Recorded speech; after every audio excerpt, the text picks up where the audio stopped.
David Morgan is a well-known precious metals expert and financial analyst. He is the founder of the Morgan Report, which is a subscription-based publication that provides analysis and recommendations on investing in the precious metals markets. He has been involved in the precious metals industry for over 40 years and is considered to be one of the top experts in the field. In a recent article published by David, the author discusses the issue of silver price manipulation. Market manipulation, also called price manipulation, can be defined broadly as a purposeful effort to control prices. This sort of manipulation exists in financial markets as traders try to influence the markets. It may be responsible for some short-term aberrations in asset prices, including the price of silver. Many silver investors believe that the market for silver is systematically manipulated. There are many variations of this theory.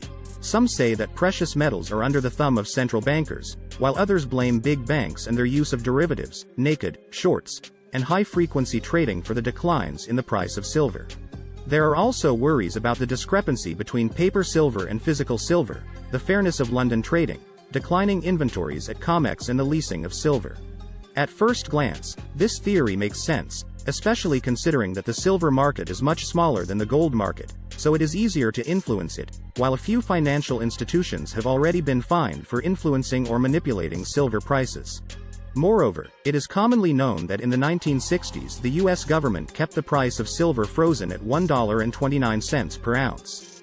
Additionally, in the 1970s, the Hunt brothers for some time attempted to corner the market in silver. Whether they purposely intended to manipulate the market or not, their actions pushed silver prices upward, not downward.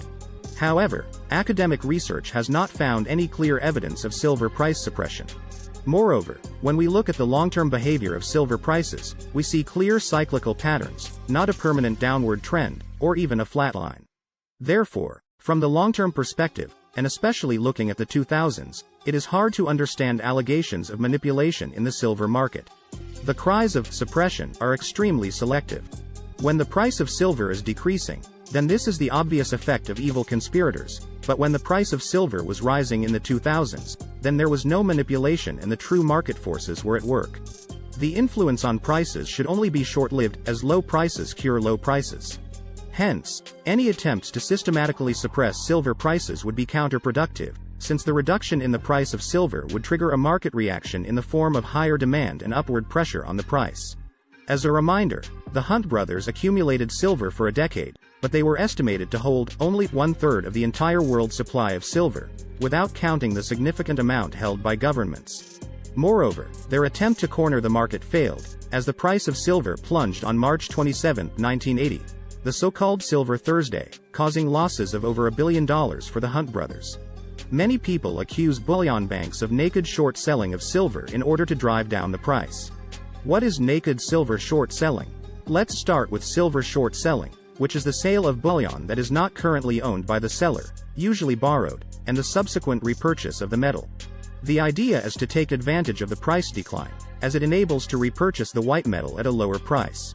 And we say that short selling is naked when silver short selling occurs without first borrowing it, or at least ensuring that the precious metal can be borrowed. So the short seller can sometimes fail to deliver silver to the buyer. The impact of naked shorts is, thus, controversial. The popular story says that the Fed uses bullion banks as its agents to put on naked silver shorts on Comex to drive down the price of silver.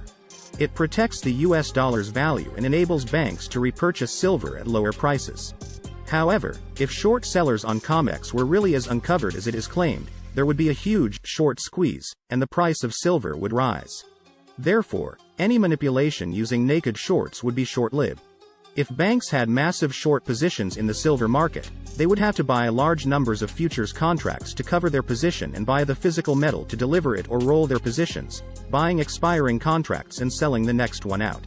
In all cases, the short-term impact of selling the futures contract would be reversed, as banks would have to unwind their positions. Investors should also not forget that for each seller of a futures contract there must be a buyer. Thus, the practice of naked silver short selling, existing or not, cannot explain the long-term bear markets in silver. Goldman Sachs was founded in New York in 1869 by Marcus Goldman. Later, his son-in-law, Samuel Sachs, joined the company. It is one of the largest investment banks in the world. It is well known for its political connections. Its former executives often work in the government. For many people, Goldman Sachs is a villain, responsible for financial crises and the suppression of precious metals prices. Surely, the bank is large and powerful, so it may sometimes take advantage of its position, but the gold and silver markets are relatively liquid, so it would be practically impossible to exert lasting downward pressure on them. Actually, Goldman Sachs should sometimes intervene in the precious metals market. It is an LBMA maker, after all. J.P. Morgan is an investment bank headquartered in New York. It's the largest bank in the United States and one of the biggest in the world. Together with Goldman Sachs, J.P. Morgan Chase is considered to be a bad dude, a kind of greedy manipulator. In particular, many precious metals analysts don't like the bank, as it is accused of selling uncovered shorts on Comex. However, these analysts seem to not understand what bullion banks are. They don't bet on price moves. Instead, they take the opposite side of the trade with speculators. As a reminder, J.P. Morgan is an LBMA market maker and it's additionally responsible, with other banks, for clearing silver transactions, so it must engage in the silver market. But it doesn't mean that it's able to permanently suppress silver prices. At the turn of January and February 2021, the price of silver skyrocketed to its highest level since 2013, as retail investors flooded the market. It all started 1 week earlier when Reddit users coordinated their actions and sparked a rally in the GameStop shares. Another post on the Wall Street Bets Reddit message board under the headline, "The biggest short squeeze in the world $SLV silver $25 to $1,000, urged investors to buy silver." The idea was to expose a shortage of supply and to push prices up. As a result, BlackRock iShares Silver Trust, the largest ETF tracking the silver, recorded unprecedented inflows, while silver prices were up more than 9% on February 1, 2021, the biggest daily gain since the Great Recession. However, a short squeeze similar to the one that happened in GameStop is unlikely. This is because the silver market is much bigger and more liquid than GameStop. Before the recent actions inaugurated on Reddit, GameStop had a market cap of $1.4 billion, while the size of the silver market is in the hundreds of billions of dollars or even trillions. The silver to be found in London's vaults alone is worth $48 billion. So, trying to corner the silver market would be like trying to drain the ocean. Second, unlike GameStop, there are no holders of massive silver short positions. I mean, of course, there are many entities that have large short positions in the US silver futures market, but these shorts are often counterbalanced by long positions in the London market. Moreover, money managers have actually had a net long position on the metal since mid-2019. In contrast, GameStop was one of the most shorted stocks in the US before the frenzy. There is a popular belief that Wall Street has massive naked short positions and is trying to manipulate the silver market. This is a bit of a strange idea, given that the price of silver has increased over the last year, as one can see in the chart below. The rise in silver prices contradicts the story about systematic price suppression via massive shorting. Regardless, based on this narrative, the Reddit users piled into the silver market to push up prices and trigger a short squeeze.